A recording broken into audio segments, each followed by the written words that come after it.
Welcome to SOS Media, your number one source of the latest news, opinions, and in-depth investigations that dig deeper into today's developing stories around the globe. In the dimly lit confines of his prison cell in North Carolina, R. Kelly continues to find himself engulfed by a suffocating sense of betrayal. He has always believed that justice, though often slow to arrive, would eventually prevail. But I believe now that as he sits alone with his thoughts, cannot fail to be skeptical about the judicial system given the kind of reply by the government to his suit accusing it, together with the Bureau of Prisons Officer A and Tasha K for leaking his confidential prison information. We remain very sure that R. Kelly's descent into this bleak despair began when he first learned of the insidious breach of his privacy. It was a revelation that shattered whatever semblance of trust he had left in the system. His lawyer Jennifer Bonjean, who is a tenacious advocate for his rights, had unearthed damning evidence suggesting that officers within the prison had been illicitly accessing and disseminating his private information through the institution's TruView system.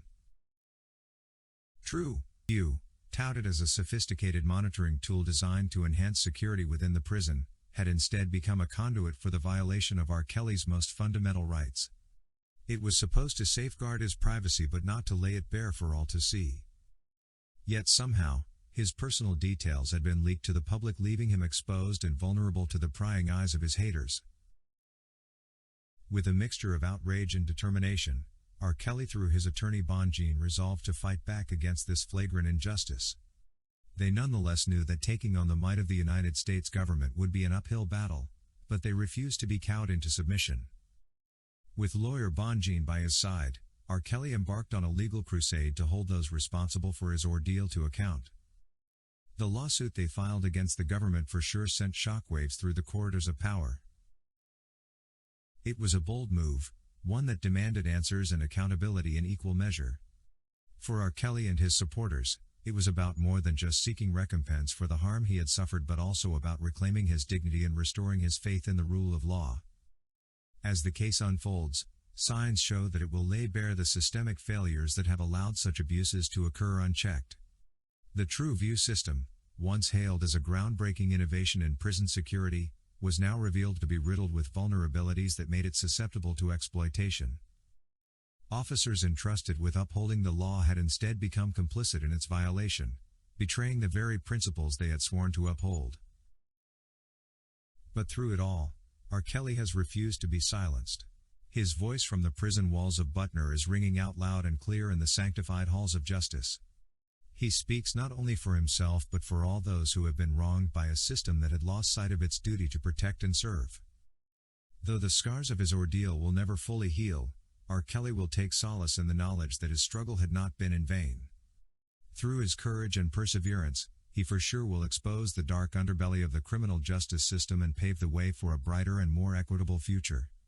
And in doing so, he will reclaim his rightful place as a champion of justice in a world too often marred by injustice.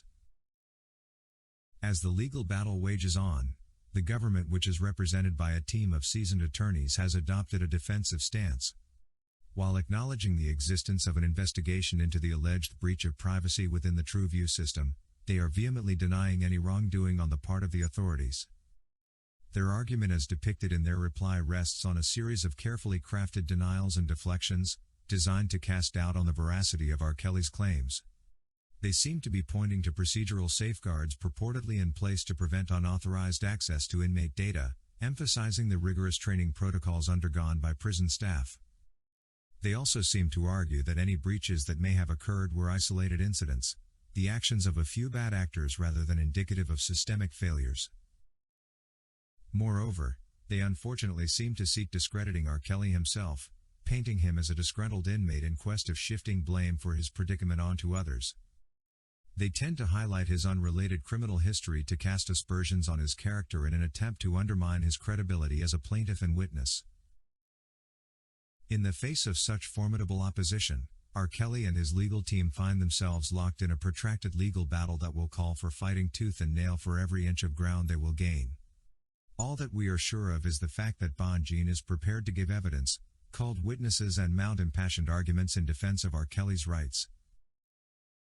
Yet despite their best efforts, they still will encounter roadblock after roadblock in their quest for justice. The government's deep pockets and formidable legal machinery seems to tip the scales of justice in their favor, casting a long shadow over R. Kelly's hopes for a timely redress. But even as the odds stacked against them, R. Kelly and his lawyer Bonjean won't back down. They still draw massive strength from their unwavering belief in the righteousness of their cause, knowing that the truth will ultimately prevail. The emotional toll exacted by the government officer's negligence weighs heavily on R. Kelly's shoulders, casting a dark shadow over every aspect of his life including his trial. The breach of privacy, the dissemination of his personal information to the public and the subsequent fallout have inflicted profound emotional distress upon him, leaving scars that run deep. As R. Kelly navigates the complex corridors of the criminal justice system, he finds himself grappling with a host of psychological demons unleashed by the violation of his privacy. The sense of vulnerability that accompanied the knowledge that his most intimate details had been laid bare for all to see troubled him incessantly, eroding his sense of self-worth and dignity. The intrusive spotlight cast upon his private life by the leak of sensitive information had a corrosive effect on his mental well-being, fueling a pervasive sense of anxiety and paranoia. Every whispered conversation, every furtive glance seemed laden with suspicion, as R. Kelly grappled with the worrying uncertainty of who he could trust. Moreover, the emotional turmoil shaped by the breach of privacy seeped into every facet of his trial, casting a long shadow over proceedings. The threat of prejudice loomed large as R. Kelly grappled with the fear that the jury's perception of him had been irreparably tainted by the negative publicity surrounding the leak of his personal information. The erosion of his privacy also undermined his ability to mount a robust defense, as sensitive details that should have remained confidential found their way into the public domain, potentially prejudicing the jury against him. Moreover, the emotional toll exacted by the violation of his privacy threatened to undermine his capacity to participate fully in his defense, as he struggled to cope with the psychological fallout of the breach. Despite the phenomenal efforts of his legal team to shield him from the worst effects of the breach, the emotional scars inflicted upon R. Kelly continued to fester, casting a long shadow over his trial. The sense of injustice that permeated every aspect of his ordeal serves as a constant reminder of the profound human cost of the government officer's negligence. As the trial progresses, R. Kelly's emotional anguish will serve as a potent reminder of the need for accountability and reform within the criminal justice system. His plight underscores the devastating impact that breaches of privacy can have on individuals caught in the crosshairs of the law, serving as a clarion call for greater vigilance and oversight to prevent similar injustices in the future. Thank you for watching today's video, brought to you by SOS Media. If you haven't subscribed to our channel yet, please subscribe, and hit the bell icon so you never miss any of our videos. Also remember to leave your comment about today's topic in the comment section below.